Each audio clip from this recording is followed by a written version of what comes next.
Hey everyone, my name is Paul Reese and I'm actually an Android developer with Workday out in Boulder, Colorado, as well as in the Google Developer Expert Program for IoT. So just out of curiosity, how many of you have heard of Android things? Awesome. And how many of you have actually worked with it either at home or at an event somewhere? Okay, cool. So a good handful of you guys and whatnot. So today I'm going to be talking about some of the tools and services that are available from Google to help you make your Android things devices smarter. One of the nice things about this is that a good chunk of this presentation is also going to apply to mobile development. So even if you're not in the IoT space, you'll still be able to take some of that information and kind of run with it. So we're going to go over tools for image recognition, speech detection, and even how to have conversations with your device. So every decade or so, we see a big shift in technology that fundamentally changes how users interact with the world around them. For example, with the move to mobile first, we saw new ways to consume content and interact with services via apps and the mobile web. Jumping forward to today, and we're starting to see the signs of the next big shift with AI and machine learning available in almost every kind of device, including mobile phones and connected devices in industrial, home, agricultural, and other environments. Given this, Google has spent the last couple of years building awesome machine learning tools around vision, speech recognition, and natural language processing for developers to use in their products. While some of these are cloud-based, others are able to run directly on the device, also known as on the edge, providing a variety of tools to fit your Android Things project's needs. So the first product I want to talk about is Tensor Flow. Tensor Flow is a machine learning framework and the cornerstone of Google's offerings in image-based machine learning. It allows developers to train a model and quickly identify the subject of an image directly on a device or in the cloud. In addition to TensorFlow, there's TensorFlow Lite, which is an optimized version of TensorFlow designed specifically for embedded and mobile devices. In order to use TensorFlow, you first need to collect a large amount of data, image data, to train your models. This is a pretty important step, as the more data you have available, the more accurate your models will be. Once you have your data, you can run the training data through TensorFlow in order to create your TensorFlow files, including a graph file and text labels. These labels will represent what your TensorFlow image classifier is able to recognize. Next, you'll want to process your graph file and optimize it for TensorFlow Lite. This will generate a TF Lite file along with your labels. And finally, you have multiple options available for integrating TensorFlow Lite and label files into your Android Things applications. And we'll go through a couple of those as we continue along with this presentation. So here we actually have an open source example of an Android Things device I put together using TensorFlow image recognition. So in Boulder, out near the Rocky Mountains, it's not too uncommon for a bear or a moose to kind of wander out of the mountains and end up walking around downtown. So if you end up looking in the news, you can find like a bear on CU's campus or a moose on Pearl Street. Using a device like the one above, we can actually place them along common paths to detect and classify an animal before it gets into a populated area. Once we have identified either a mountain lion, moose, bear, or elk, which are the 4 animals that it's currently trained for, we can send the derived data to someone from Wildlife Services, allowing them to safely move the animal before either it or any people are harmed. If you're interested in this project, I actually have a full write-up of it available on Hackster with the source code, which is linked to the end of this presentation. And I'll be updating the tutorial again here pretty soon to go over how you'd optimize the TensorFlow file for TensorFlow Lite.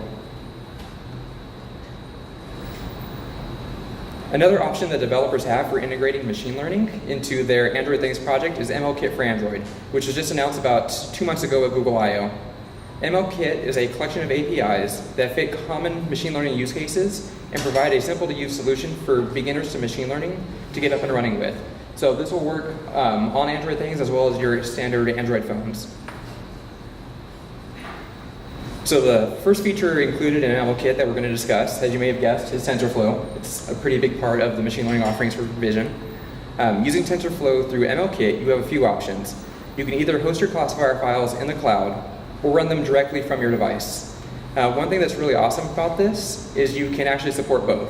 So if you place your TensorFlow files up in the cloud, as you update your models through the Cloud Console, your device will pull them down without having to update the entire app. And then if your device loses its internet connection, it can fall back and use the previously downloaded models with the on-device TensorFlow API. In addition to Tensor Flow, MLKit provides a few different options for developers to get up and running quickly with predefined models. So as you can see here, based on the icons next to the API names, some of them run directly on the device, such as the barcode scanner. You have the little phone icon there. One of them only works through the Cloud API, which is the landmark recognition, and a few of the others support both options of on-device and a cloud backing. So here we see a sample of the Labels API running on an Android Things device. This is actually the kit that they've kind of been sending around with different events and whatnot. This API will analyze an image and attempt to apply classification labels to the contents, such as this coffee mug that's being held up in this example.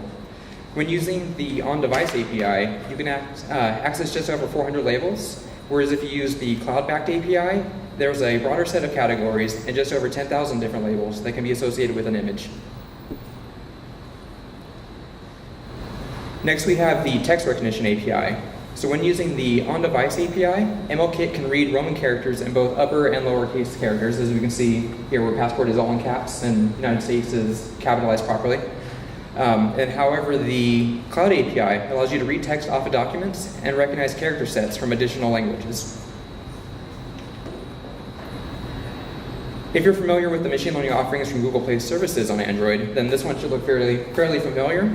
MLKit has incorporated the barcode reader API from Google Play Services in order to let developers locate and read the information from a variety of barcode formats, including UPC and QR codes. Likewise, the face detection API has also been integrated into MLKit, allowing developers to detect multiple faces in an image, as well as landmarks on those faces, such as eyes and the edges of lips. Additionally, this API can attempt to figure out the expression on a face, such as smiling or frowning, or the probability that the subject's eyes are closed. It also does like excitement and some other, or surprise or some such, the face gestures. One thing that's important to note is, and mentioned a fair amount in the official documentation, is that this API is not face recognition, but it's only able to detect faces without attributing them to any particular predefined person. So to give you an example of face detection being used in a real project, this is actually a sample that was in the IoT tent at Google I/O this last year. So these flowers contain a camera and are able to turn and follow the movement of a detected face that's in front of them. Additionally, they will change the color of the LEDs inside of the flower in order to reflect the expression on the user's face. So these are set up for the look of surprise, frowning, and smiling.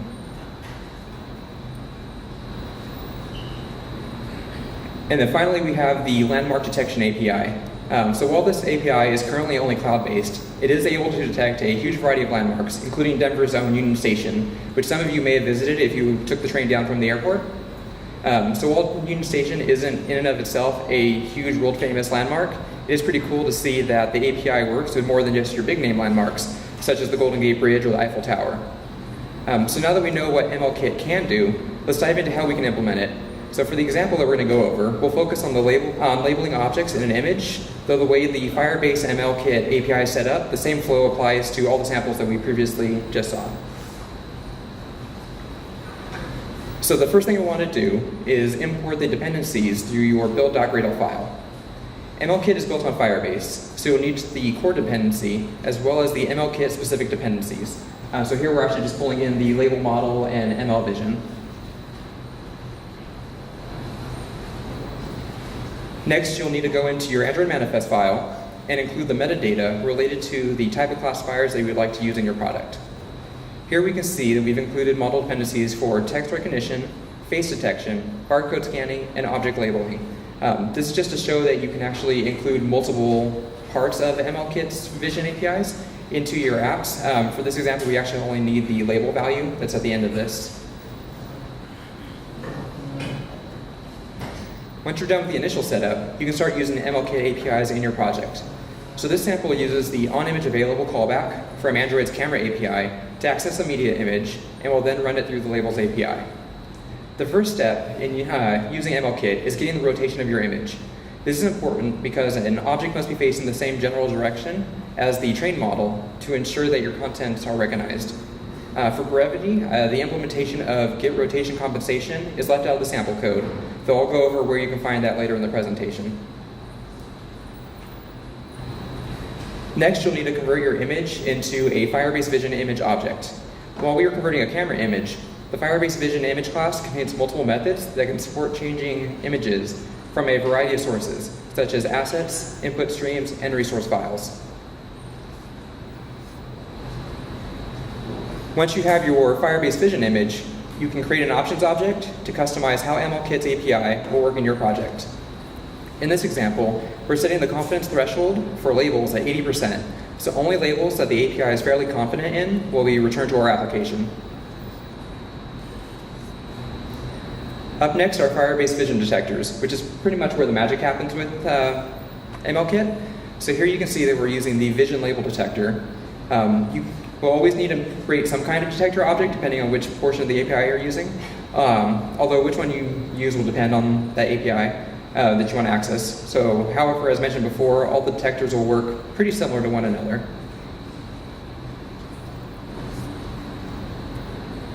Finally, you can call detect an image on your detector object while passing in the Firebase Vision image that you want to work with. This will allow you to add callbacks that can let you know if something goes wrong, or return any pertinent information from the API about that image, such as the labels and their confidence percentages. So now that we've covered a lot of the image processing offerings, let's talk about the Google Assistant.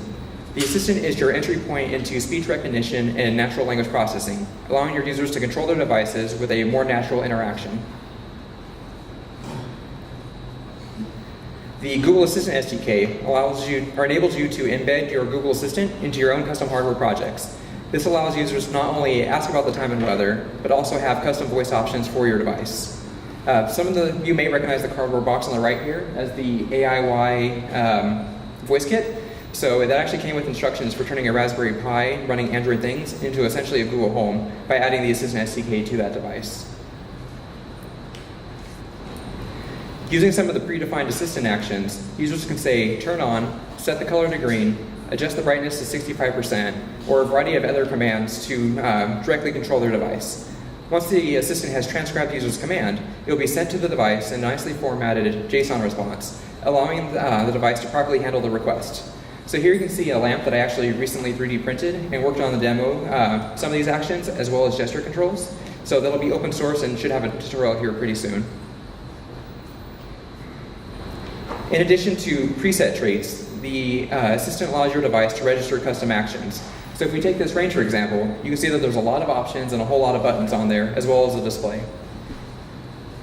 By using custom traits, we could remove a good chunk of the buttons if we wanted to and add a single button that activates the assistant, allowing the user to give custom commands like set burner 3 to medium high or preheat oven to 375, while keeping the display for showing different device states. The Google Assistant also supports home automation via smart home integration with Home Graph. So Home Graph knows the state of all connected and registered devices, and so when your user asks to dim the lights a little bit or how many lights are on in a specific room, it knows how to respond intelligently. So this feature is actually used by interfacing your own server with Google, allowing you to connect and query devices through your own existing infrastructure. But if you want to support interactions that are a little more intricate, that's where Dialogflow comes in. So Dialogflow is a conversation engine that attempts to process speech and perform actions based on the information provided. If it doesn't have enough information, to complete a request, it will continue conversation with the user in order to fill in those gaps. So let's say, for example, that you have a few different products that can be offered as a part of a home entertainment system. Users can ask to speak with the home entertainment system and then say something like, put on Star Wars, dim the lights, and turn on the speakers. If your control system will need to know how loud the speakers should be, or confirm which Star Wars movie that they would want to watch, or one of the new shows that's coming out or is already out, then it can request clarification before sending information off to a webhook, such as a Firebase function, and then updating that user's device state.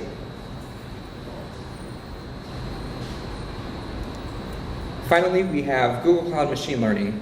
The Google Cloud Platform provides a way for your application to access machine learning tools remotely, taking the burden off of devices that may be very resource constrained. While the platform supports Tensor Flow for custom machine learning, it also contains a set of ready-to-use machine learning models. So if you're new to using machine learning on Google Cloud, I would recommend starting with these 3 for your Android Things projects. The Cloud Vision API is similar to the MLKit image labeling API with some additional customization that can be done. Cloud Speech allows you to upload a raw audio file from your device and return a text transcript of what was said in that file. Using the Cloud Translation API, you can send a selection of text to both determine the language spoken, as well as translate it to a different language. And then one of the fun things you can actually do with this is if you want to combine Cloud Speech with translation and text-to-speech, it'll allow you to make your own translation device, similar to the Google Pixel Buds. If you do want to know more about all this, Google Next Conference is actually happening next week on the 24th, I think. And they're going to be recording a whole lot of sessions. They just announced, I think there was like 6 or 7, I'm just putting a blog post, that are going to be machine learning for IoT oriented. So if you want to know more about that area, that's all available there. So now that we've touched a little bit on the different options you have for incorporating machine learning into your Android Things projects, you may want to dig deeper into how you can actually implement these tools and services. So to help with this, I put together a sample Android Things project that uses Tensor Flow Lite, all the MLKit options, the Assistant SDK, predefined actions, and custom traits, and they're all on that GitHub link that's up there. Should be the first item. Yep. And while I haven't finished them yet, I also plan to have samples together for the other technologies that were discussed in this presentation. So I'm aiming for within this month. Likewise, if you would, I'll be working on more tutorials and whatnot over the next month, and I'll be putting them on my Twitter account. So if you want to be able to follow me and find that, my handle is down there in the bottom corner.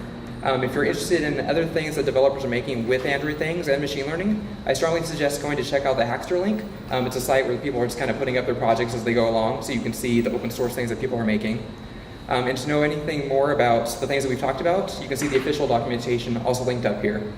So again, my name is Paul Reese, and thank you for coming to my talk. If you have any questions, I'll actually be in the back corner at the Workday booth the rest of the day.